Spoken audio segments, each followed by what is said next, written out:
Okay, that's a lot of throat clearing. Let's get today's actual topic in inequality. There are two questions that I want to look at today. As previously noted, the first is, what is the particular type of equality that liberalism aims for? Is it simply formal equality before the law, as I've said, or is it something more substantive, equality of opportunity, or equality of output in some sense? What type of equality do and should liberal systems aim for? The second question is, what are the conditions under which the failures of liberal systems to live up to the claims they make regarding the promotion of equality, what are the conditions under which these failures might produce social problems, might undermine social cohesion and create unrest?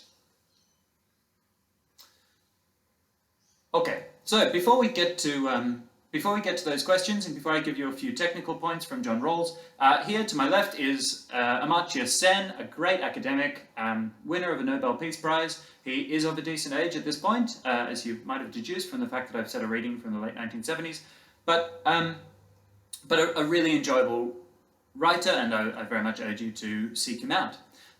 Before we begin on this topic, I just want to establish one point using his parable of the flute. I don't believe the parable appears in the reading I've set you.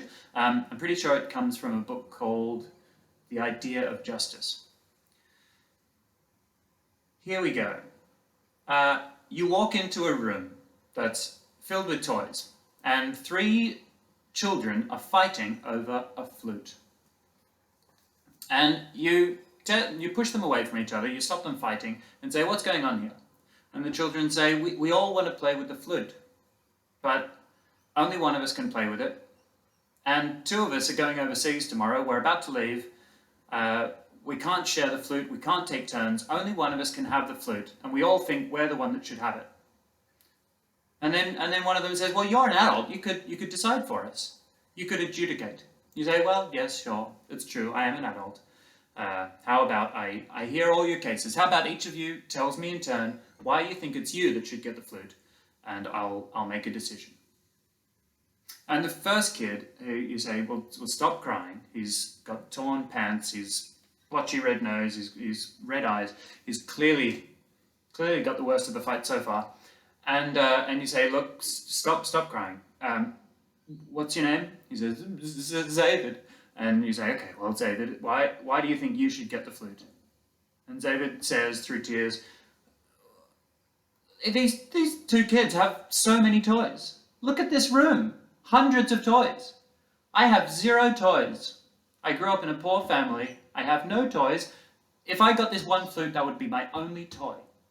It would be fair if I got it. It would be just."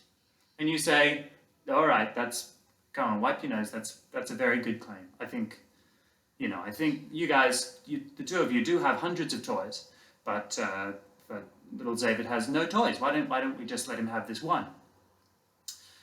And you say to the second child, "Well, I mean, can you top that? That's a very good claim." And little Jez Alexander says, "Well, yeah," he's very posh. Jez Alexander says, "Yeah, yeah, undeniably, I have a lot of toys. It's true. Yeah, but, I mean, look at it this way. I'm the only one that can play flute." I'm leaning into the bit. Don't worry, just come with it. I'm the only one that can play flute, I mean, these two kids, they just walk around and hit things with it. It's like a stick to them. I mean, they just get so little pleasure out of this toy that I don't even think of it as a toy. I think of it as an instrument. Think about that. And you think, okay, well, you're not a pleasant person, but I mean, it's true. You do get a lot more enjoyment out of the flute, knowing how to play flute, than either of these two kids. I guess that is a pretty strong claim. Maybe you should get the flute, Jez Alexander. And then you say, okay, well, look, I mean, I'm kind of on the fence between these two, but surely you can't beat that. And little Sir Anthony looks up and says, "This is all so unfair. I made the flute. I got a piece of wood, I whittled it, I sculpted it, I had to look at YouTube videos, tutorials, how to do it all. if I didn't make the flute, we wouldn't even be having this conversation. There would be no flute. We're only in this situation because I made a flute. They're trying to steal my flute. It is mine. And you say, oh, well, I mean, that's very strong. All three very strong cases. Who do you give the flute to? The answer, I mean, maybe you do have an answer. Maybe I'll set it as one of the questions that you have to answer for this class. I'd be interested if you guys do have answers. I think it would probably tell us a little bit about your, fundamental political leanings in some sense. However, Amartya Sen's point from the parable is that all three cases, all three claims that the children have are equitable. They are all in themselves of equal strength.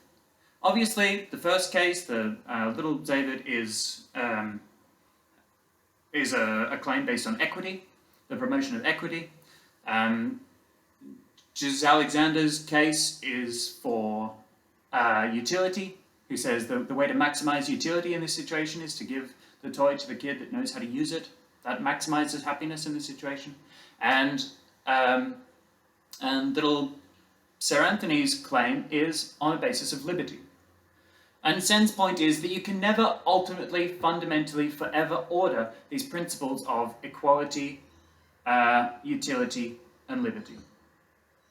We'll always be debating this. We're never going to find the right mixture of how much equality is worth a bit more utility, how much utility is worth a bit more liberty, etc. We're going to be playing these off against each other till kingdom come. It can't be resolved. This is a really important point. We're not trying to resolve liberalism for all time and all place, and we're not trying to establish what equality is worth relative to these other goals.